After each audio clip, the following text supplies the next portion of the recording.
ಅದು 2 ವರ್ಷಗಳ ಪ್ರೀತಿ. ಆದರೆ ಆ ಪ್ರೀತಿಗೆ ಪೋಷಕರು ಒಪ್ಪಲೇ ಇಲ್ಲ. ಹಾಗೇನೆ ಧೈರ್ಯ ಮಾಡಿ ಬಂದಂತಹ ಆ ಪ್ರೇಮಿಗಳು ಮದುವೆಯಾದ್ರು. ಅದು ತಂದೆ ತಾಯಿಯ ಎದುರಲ್ಲೇ ಮದುವೆಯಾದ್ರು. ಅವರನ್ನ ಎದುರಿಸಿ ಏನಾ ಕತೆ, ಇಲ್ಲಿದೆ ಆ ಸ್ಟೋರಿ.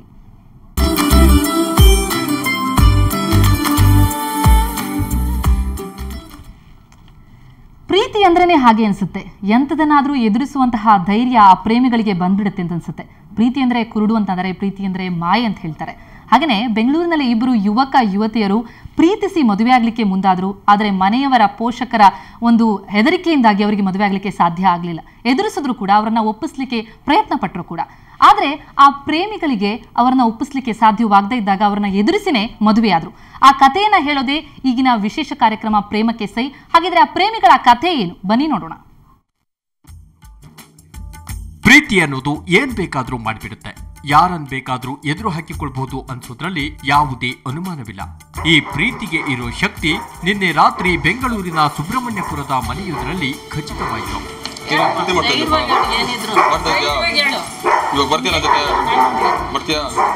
ನನ್ಗೆ ಗೊತ್ತು ಇವ್ರು ಸಾಕ್ತಾರೆ ನನ್ನ ಅಂತ, ಅದಕ್ಕೆ ತಾನೇ ಇಷ್ಟಪಟ್ಟಿರ್ತೀನಿ. ಎಷ್ಟು ದಿನ ನಿಮ್ಮ ತಂದೆ ತಾಯಿ ಇದು ಮಾಡಿರೋದು? ಇಲ್ಲ, ಅವರು ಒಪ್ಪಿ ಮಾಡಿದ್ರೆ ಇನ್ನೂ ಖುಷಿನೇ, ಬಟ್ ಒಪ್ತಾ ಇಲ್ಲ ಅಲ್ಲ. ಬಟ್ ನನಗೆ ಇವ್ರು ಬೇಕಲ್ಲ. ಹೌದಾ? ಇವ್ರನ್ನ ಬಿಟ್ಟು ಇರೋದಕ್ಕಾಗಲ್ಲ. ಅಪ್ಪ ಅಮ್ಮನ ಬಿಟ್ಟಿರ್ತೀರಾ? ಅವ್ರ ಕೊನೆ ತನಕ ಬರೋದಿಲ್ಲ ಇವತ್ತು. ಯಾಕೆ? ಜೀವನ ಮಾಡೋದು ಇವ್ರ ಜೊತೆ ತಾನೆ. ಬಟ್ ನಾನು ಇಷ್ಟಪಡ್ತಾ ಇದ್ದೀನಿ, ನಾನು ಹೋಗೋಕ್ಕೆ ಇಷ್ಟಪಡ್ತೀನಿ ಅಷ್ಟೇ ಇವ್ರ ಜೊತೆ. ತಂದೆ ತಾಯಿನ ಬಿಟ್ಟು ಹೋಗ್ತೀನಿ ಅಷ್ಟೇ. ಈಕೆ ಹೆಸರು ಮಹಾಲಕ್ಷ್ಮಿ. ಈಕೆಗೆ ಮತ್ತು ಪ್ರಕಾಶ್ ಲವ್ ಸ್ಟೋರಿಗೆ 2 ವರ್ಷಗಳ ಇತಿಹಾಸವಿದೆ. ಡ್ಯಾನ್ಸರ್ ವೃತ್ತಿ ಮಾಡ್ತಿದ್ದ ಪ್ರಕಾಶ್ ತನ್ನ ಡ್ಯಾನ್ಸ್ ಕ್ಲಾಸ್ನಲ್ಲಿ ಪರಿಚಯವಾದ ಮಹಾಲಕ್ಷ್ಮಿ ಜೊತೆ ಪ್ರೀತಿಗೆ ಬಿದ್ದಿದ್ದಾನೆ. 2 ವರ್ಷ ಸುತ್ತಾಡಿದ ಈ ಜೋಡಿ ಮದುವೆ ಆಗಲು ಮನೆಯವರ ಒಪ್ಪಿಗೆ ಕೇಳಿದಾಗ ಯುವತಿಯ ಮನೆಯಲ್ಲಿ ಜಾತಿ ಅಡ್ಡ ಬಂದು ಬಿಲ್ಕುಲ್ ಒಪ್ಪಲಿಲ್ಲ. ಹೀಗಾಗಿ ಮಹಾಲಕ್ಷ್ಮಿ ಮನೆಯಲ್ಲೇ ಇದ್ಲು. ಹುಡುಗ ಮನೆಗೆ ಹೋದ ತಕ್ಷಣ ಆಕೆ ತಂದೆ ತಾಯಿಯನ್ನ ಬಿಟ್ಟು ಹುಡುಗನ ಜೊತೆ ಓಡಿ ಬಂದ್ಲು. ಆದ್ರೆ ಪೋಷಕರು ಮಾತ್ರ ತಡೆಯಲು ಹೋಗಲಿಲ್ಲ. ಆದರೆ ಅವರಲ್ಲಿ ನೋವು ಮಾತ್ರ ಕಾಣ್ತಾ ಇತ್ತು. ಅವರ ಮಾತುಗಳಲ್ಲೇ ಅದು ವ್ಯಕ್ತವಾಗ್ತಾ ಇತ್ತು.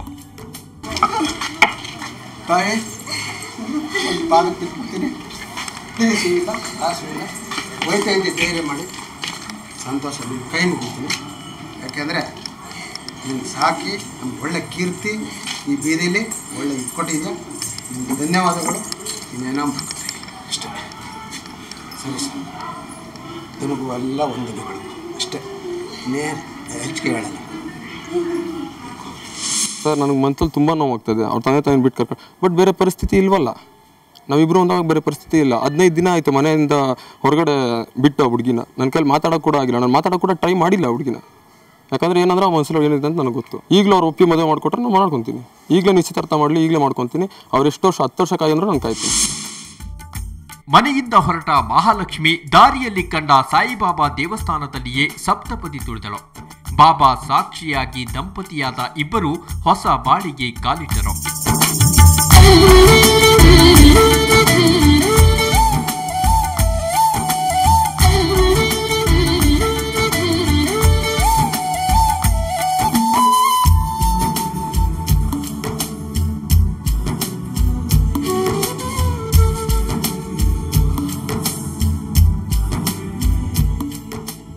ಹೆತ್ತವರನ್ನ ತೊರೆದು ಪ್ರಿಯಕರನ್ನ ಕೈ ಹಿಡಿದಿರುವ ಮಹಾಲಕ್ಷ್ಮಿಗೆ ಹೆತ್ತವರ ಆಶೀರ್ವಾದವಿಲ್ಲದ ಕೊರಗು ಮಾತ್ರ ನಿಂತಿಲ್ಲ.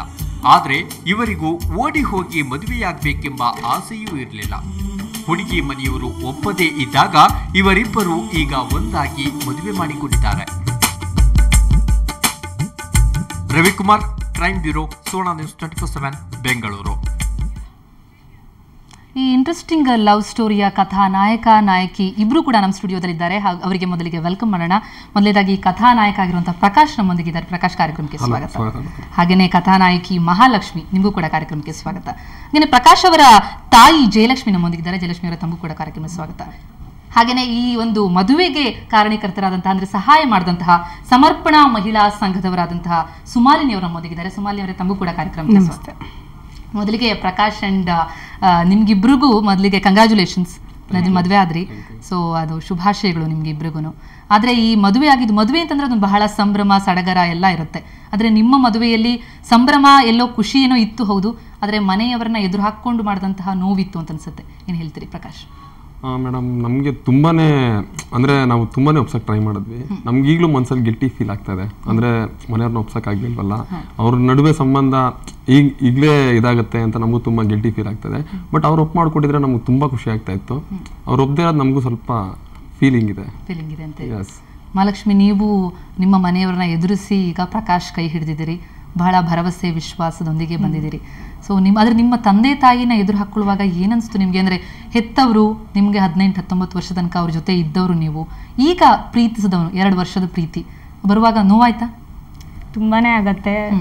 ಯಾಕಂದರೆ 19 ವರ್ಷ ಸಾಕಿ ಬೆಳೆಸಿರ್ತಾರೆ ಅವರು, ಬಿಟ್ಟು ಬರೋಕ್ಕೆ ತುಂಬಾ ನೋವಾಗತ್ತೆ. ಬಟ್ ಎಷ್ಟೋ ಸರಿ ಹೇಳಿ ಒಪ್ಸಕ್ಕೆ ಟ್ರೈ ಮಾಡಿದ್ದೀವಿ, ಬಟ್ ಒಪ್ಪಿಲ್ಲ. ಬೇರೆ ವಿಧಿ ಇಲ್ಲದೇ ಬರಬೇಕಾಯ್ತು. ಅಂದರೆ ನೀವು ಯಾವಾಗ ಪರಿಚಯ ಆಗಿದೆ, ಯಾವಾಗ ಪ್ರಕಾಶ್ ನಿಮ್ಮದು? ಮೇಡಮ್, 2 years ಆಯಿತು ನಾವು ಪರಿಚಯ ಆಗಿ. ನನ್ನ ಡ್ಯಾನ್ಸ್ ಕ್ಲಾಸ್ ಇತ್ತು, ನಾನು ಒಂದು ಡ್ಯಾನ್ಸ್ ಕ್ಲಾಸ್ ನಡೆಸ್ತಾ ಇದ್ದೆ. Dance teacher? ಡ್ಯಾನ್ಸ್ ಕ್ಲಾಸ್ ನಡೆಸ್ತಾ ಇದ್ದೆ. ಅಲ್ಲಿ ಮಹಾಲಕ್ಷ್ಮಿ ಅವರು ಬಂದರು, ಪರಿಚಯ ಆಯಿತು, ಫ್ರೆಂಡ್ ಆಗಿ ಇದ್ವಿ. ಆಮೇಲೆ ಬ್ರೇಕಪ್, ಅಂದರೆ ಡ್ಯಾನ್ಸ್ ಕ್ಲಾಸ್ ಬಿಡಿಸ್ಬಿಟ್ರು ಅವ್ರ ತಂದೆ ತಾಯಿ. ಆಮೇಲೆ ಕಾಲ್ ಅದೆಲ್ಲ ಇತ್ತು. ಆಮೇಲೆ ಪ್ರಪೋಸ್ ಮಾಡಿ ಇಬ್ರಿಗೂ ಒಪ್ಪಿಗೆ ಆಯಿತು. ಅವಾಗ ಕೂಡ 1 ವರ್ಷದಿಂದ ಕೂಡ ಗಲಾಟೆ ಆಗಿತ್ತು. ಅವಾಗ 18 years ಕಂಪ್ಲೀಟ್ ಆಗಿಲ್ಲ ಅಂದ್ಬಿಟ್ಟು ನಾನೇ ಸ್ವಲ್ಪ ಹಿಂದೆ ಮುಂದೂಡ್ತಾ ಇದ್ದೆ. ಆಮೇಲೆ ಈ ನಡುವೆ ಮನೇಲಿ ಗಂಡು ನೋಡ್ತಾ ಇದಾರೆ ಅಂತ ಗೊತ್ತಾಯ್ತು. ನಾನೇ ಅನ್ಕೊಂಡಿದ್ದೆ ರಿಜಿಸ್ಟರ್ ಮ್ಯಾರೇಜ್ ಆಗ್ಬಿಟ್ಟು ಆಮೇಲೆ ನಿಮ್ಮ ತಂದೆ ತಾಯಿನ ಕೇಳ್ತೀನಿ ನಾನು, ಆದಷ್ಟು ಒಪ್ಸಕ್ಕೆ ಟ್ರೈ ಮಾಡೋಣ ಅಂತ ಹೇಳಿದೆ. ಆಮೇಲೆ ಅವ್ರು ನೋಡಿದ್ರೆ ಬೇರೆ ಗಂಡು ಹುಡುಕ್ತಾ ಇದ್ರು. ಆಮೇಲೆ ಸಡನ್ ಆಗಿ ಇವರು, ಇಲ್ಲ ನನ್ನ ಹುಡುಗನ ಮದುವೆ ಆಗಲ್ಲ, ನನ್ಗೆ ಪ್ರಕಾಶ್ ಇನ್ನೂ ಇಷ್ಟ ಇದ್ದಾರೆ ಅಂತ ಹೇಳಿದಾಗ ಹೊಡೆದು, ಅಂದ್ರೆ ಸ್ವಲ್ಪ ಹೊಡೆದು, ಇಲ್ಲ ನೀನ್ ಯಾಕೆ ಅವ್ನು ಇಷ್ಟಪಡ್ತಾ ಇದ್ಯಾ, ಬೇಡ ಅಂತ ಹೇಳ್ಬಿಟ್ಟು ನನ್ನ ಮನೆಗೆ ಕರೆದಿದ್ರು. ನಾವು ನಮ್ಮ ತಾಯಿ ಮತ್ತೆ ನಮ್ಮ ಫ್ರೆಂಡ್ 3 ಜನ ಮನೆಗೆ ಹೋಗಿದ್ವಿ. ಅವಾಗ ಕೂಡ ಒಪ್ಸಕ್ಕೆ ಟ್ರೈ ಮಾಡಿದೆ ನಾನು, ಆದ್ರೂ ಒಪ್ಲಿಲ್ಲ. ಆಮೇಲೆ ನೀವೇನ್ ಮಾಡ್ಕೊಂಡಿರೋದು ಲಕ್ಷ್ಮಿ ಅವರೇ? Second PUC. ಓಕೆ, ನಿಮ್ಗೆ ಯಾವಾಗ ಅಂದ್ರೆ ಹೈಸ್ಕೂಲಿಂದ ಪ್ರೀತಿ ಅಂತ ಅನ್ಬೋದಂಗಿದ್ರೆ 2 ವರ್ಷ ಅಂದ್ರೆ ಹೈಸ್ಕೂಲಲ್ಲಿ ಇದ್ದಾಗ? ಹೌದು. ಓಕೆ, ನೀವು ನಿಮ್ಮ ಪ್ರೀತಿ ನಿಮ್ಮ ಮನೆಯವರಿಗೆ ನೀವು ಹೇಳಿದ್ಮೇಲೆ ಗೊತ್ತಾಗಿದ್ದ ಅಥವಾ ಮುಂಚೆ ಗೊತ್ತಾಗಿ ಆತರ ನಿಮ್ಗೆ ಗಂಡು ಹುಡುಕ್ಲಿಕ್ಕೆ ಸ್ಟಾರ್ಟ್ ಮಾಡಿದ್ದ? ಹಿಂಗೆ? ಇಲ್ಲ, ನಾನೇ ಹೇಳಿದ್ದು. ನೀವೇ ಹೇಳಿದ್ರಿ? ಹೇಳಿದ್ದೆ, ಆಮೇಲೆ ಗೊತ್ತಾಯ್ತು. ಬಟ್ ಅವ್ರಿಗೆ ಇಷ್ಟ ಇರ್ಲಿಲ್ಲ ಅಂದ್ರೆ. ಏನ್ ಕಾರಣ ಕೊಟ್ರು, ಯಾಕೆ ಬೇಡ ಅಂತ ಹೇಳ್ತಿದ್ರು? ಕಾಸ್ಟ್. ಓಕೆ, ಕಾಸ್ಟ್ ಅಡ್ಡ ಬಂದಿದ್ದು, ಜಾತಿ. ಯೂಶ್ವಲಿ ಪ್ರೇಮಿಗಳಿಗೆ ಅದೇ ದೊಡ್ಡದೊಂದು ಸವಾಲಲ್ವಾ? ಹೌದು. ಓಕೆ, ಆದ್ರೆ ತುಂಬಾ ಟ್ರೈ ಮಾಡಿದ್ರ ನೀವು? ಪ್ರಯತ್ನ ಪಟ್ರ? ತುಂಬಾ ಸರಿ ಟ್ರೈ ಮಾಡಿದೀವಿ. ಬಟ್ ಅವ್ರ ರೆಸ್ಪಾನ್ಸ್ ಇಲ್ಲ, ಆಗಲ್ಲ ಅಷ್ಟೇ ರೆಸ್ಪಾನ್ಸ್ ಮಾಡ್ತಾ ಇದ್ರು.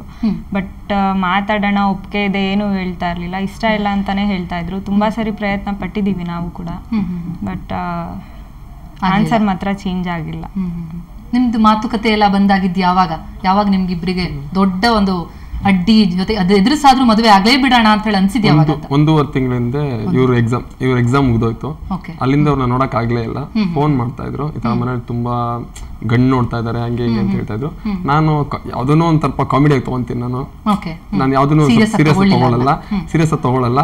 ಸಂದರ್ಭ ಬಂದಾಗ ಅದಾಗೆ ಆಗುತ್ತೆ ಅಂತ ಹೇಳ್ಬಿಟ್ಟು ನಾನು ಸ್ವಲ್ಪ ಕಾಮಿಡಿಯಾಗೆ ತಗೊಂಡೆ. ನಾನು ವರ್ಕ್ ಶುರು ಮಾಡಿದೆ, ಏನ್ ಮಾಡ್ಬೋದು, ಏನ್ ಮಾಡ್ಬೇಕು ಅಂತ ಪ್ರೀ ಪ್ಲಾನ್ ಮಾಡಕ್ ಶುರು ಮಾಡಿದೆ. ಆಗ ಆಮೇಲೆ ಇವ್ರು ಯಾವಾಗ ಮನೆ ಹತ್ರ ಬಂದು ಇವ್ರನ್ನ ಕರ್ಕೊಂಬಂದು ಅವ್ರನ್ನ ಮನೆ ಹತ್ರ ಬಂದು ಇನ್ನೊಂದ್ಸಲ ನೀನು ಅವ್ರು ನಮ್ಮ ಹುಡುಗಿನ ನೋಡ್ಬೇಡ ಹಾಗೆ ಹೀಗೆ ಅಂತ ಹೇಳಿದಾಗ ಇವರು ಕೂಡ ಇಲ್ಲ ಆಗಲ್ಲ ಅಂತ ಹೇಳ್ಬಿಟ್ರು. ಮನೆ ಹತ್ರ ಹೋದಾಗ ನನ್ನ ಆಗಲ್ಲ ಅಂತ ಹೇಳ್ಬಿಟ್ರು. ನನ್ಗೆ ಅವಾಗ ಮೈಂಡಲ್ಲಿ ಏನೂ ಓಡ್ಲೇ ಇಲ್ಲ. ಆಮೇಲೆ ಡಿಸೈಡ್ ಮಾಡಿದೆ. ಆಮೇಲೆ ನಾನು 10 minutes ಇವ್ರ ಹತ್ರ ಮಾತಾಡಿದ್ರೆ ಇವ್ರನ್ನ ಕನ್ವಿನ್ಸ್ ಮಾಡ್ತೀನಿ ಅನ್ನೋ ನನ್ನ ಪ್ರೀತಿ ಮೇಲೆ ನನಗೆ ನಂಬಿಕೆ ಇತ್ತು. ಯಾಕೆ ಬೇಡ ಹೇಳಿದ ಆ ಸಂದರ್ಭದಲ್ಲಿ? ಒತ್ತಡನ ಅಥವಾ ಮೈಂಡ್ ಚೇಂಜ್ ಮಾಡಿದ್ರಾ? ಇಲ್ಲ, ಭಯ ಆಯ್ತು ಆಕ್ಚುಲಿ. ಇವ್ರಿಗೆ ಏನಾದ್ರು ಮಾಡ್ಬಿಡ್ತಾರೆ ಅಂತ, ಮನೆಯವ್ರು ಏನಾದ್ರು ಮಾಡ್ಬಿಟ್ರೇನೋ ಭಯ. ಅದಕ್ಕೆ ಅಂದ್ರೆ ಪ್ರೀತಿಸಿದವರು ಚೆನ್ನಾಗಿರ್ಲಿ ಅಂತ. ಅವಾಗ ನನ್ಗೊಂದು ಚಾಲೆಂಜ್ ಶುರು ಆಯ್ತು. ನಾನು ಇಷ್ಟೆಲ್ಲ ಮಾಡಿದೀನಿ, 2 ವರ್ಷದಿಂದ ಲವ್ ಮಾಡ್ತಾ ಇದ್ದೀನಿ, ನಾನೇನಾದ್ರು ಪಡ್ಕೊಬೇಕು, ಒಪ್ಸೇ ತೀರ್ತೀನಿ ಅಂದ್ಬಿಟ್ಟು ಮಾಡಿದೆ. ಬಟ್ ಅವ್ರ ಮನೇಲಿ ಕೂಡ ಬಿಟ್ಟಿದ್ರು, ಬಿಡ್ತಾ ಇರ್ಲಿಲ್ಲ.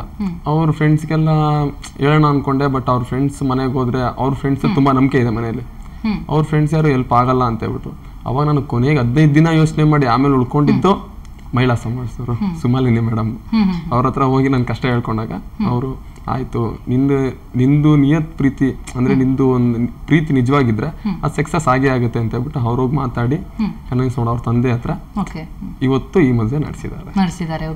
ಸಾಕಷ್ಟು ಪ್ರಯತ್ನ ಪಟ್ರಿ ಒಪ್ಪಿಸ್ಲಿಕ್ಕೆ. ಸೊ ಆ ಒಪ್ಪಿಸ್ಲಿಕ್ಕೆ ಪ್ರಯತ್ನ ಪಟ್ಟಂತಹ ದೃಶ್ಯಗಳು ನಮ್ಮ ಬಳಿ ಇದೆ. ಎಷ್ಟು ಕಷ್ಟ ಪಡ್ಬೇಕಾಯ್ತು, ಆ ಜೊತೆಗೆ ಅವರ ತಂದೆ ತಾಯಿಯ ರಿಯಾಕ್ಷನ್, ಅವರ ಪ್ರತಿಕ್ರಿಯೆ ಹೇಗಿತ್ತು? ಬನ್ನಿ ಆ ದೃಶ್ಯಗಳನ್ನ ನೋಡ್ಕೊಂಬರೋಣ.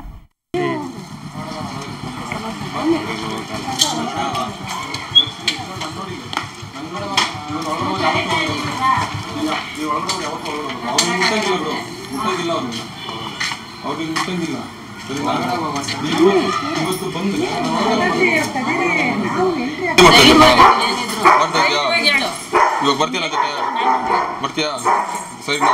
ನಿಮ್ಗೆ ಯಾರ್ದು ಅರೇಂಜ್ಮೆಂಟ್ ಇಲ್ಲ ತಾನೆ? ಅಪ್ಪ ಅಮ್ಮ ಏನು ತಾನೆ? ನೀವು ಮಾತಾಡ್ರಿ ಸುಮ್ಮನೆ ಅವರು ಯಾಕಿದ್ ಹೋಗಿ ಹೋಗಿ ಹೋಗಿ ಹೋಗಿ ಮಾತಾಡಿ.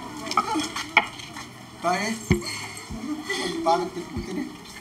ತಿಳಿಸಿಲ್ಲ ದಾಸವಿಲ್ಲ ಹೋಯ್ತಾ ಇದ್ದೆ, ಧೈರ್ಯ ಮಾಡಿ ಸಂತೋಷ ನಿಮ್ಮ ಕೈ ಮುಗಿತೀನಿ. ಯಾಕೆಂದರೆ ನೀನು ಸಾಕಿ ನಮ್ಗೆ ಒಳ್ಳೆ ಕೀರ್ತಿ ಈ ಬೀದಿಲಿ ಒಳ್ಳೆ ಇಟ್ಕೊಟ್ಟಿದ್ಯಾ. ನಿಮ್ಗೆ ಧನ್ಯವಾದಗಳು. ಇನ್ನೇನೋ ಅಷ್ಟೇ. ಸರಿ ಸರ್, ನಿಮಗೂ ಎಲ್ಲ ವಂದನೆಗಳು ಅಷ್ಟೇ, ಇನ್ನೇನು ಹೆಚ್ಚಿಗೆ ಹೇಳಲ್ಲ.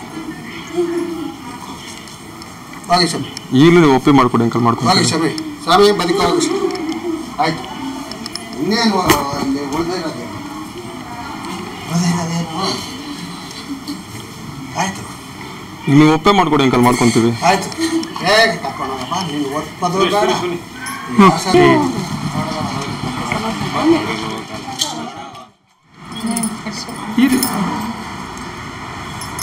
ಎಲ್ಲ ಒಳ್ಳೇದಾಗ್ರಿ.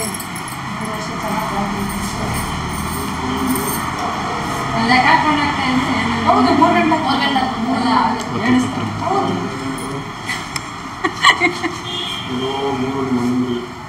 ಅದೆಲ್ಲ ಹೇಳ್ಬಾರ್ದು, ಬೇರೆ ಮಾತಾಡ್ಬಾರ್ದು.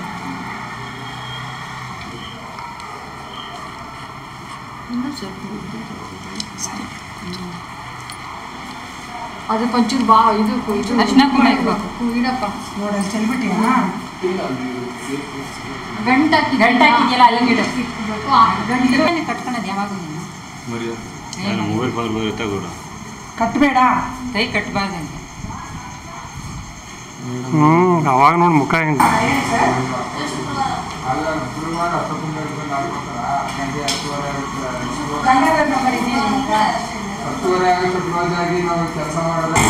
ಮತ್ತೆ ನಿಮಗೆ ಫೋನ್ ಮಾಡಿ ಬನ್ನಿ ಅಂತ ಹೇಳಿ. ಮಹಾಲಕ್ಷ್ಮಿ ಪೋಷಕರ ವಿರೋಧದ ನಡುವೆ ಅವರ ಮದುವೆನೂ ಆಯಿತು. ಹಾಗಿದ್ರೆ ಪ್ರಕಾಶ್ ಪೋಷಕರು ಇದಕ್ಕೆ ಒಪ್ಪಿದ್ರ ಅಥವಾ ವಿರೋಧ ಇತ್ತ? ಅದ್ರ ಬಗ್ಗೆ ಇನ್ನಷ್ಟು ಚರ್ಚೆ ಮಾಡೋಣ ಒಂದು ಪುಟ್ಟ ಬ್ರೇಕ್ನ ನಂತರ.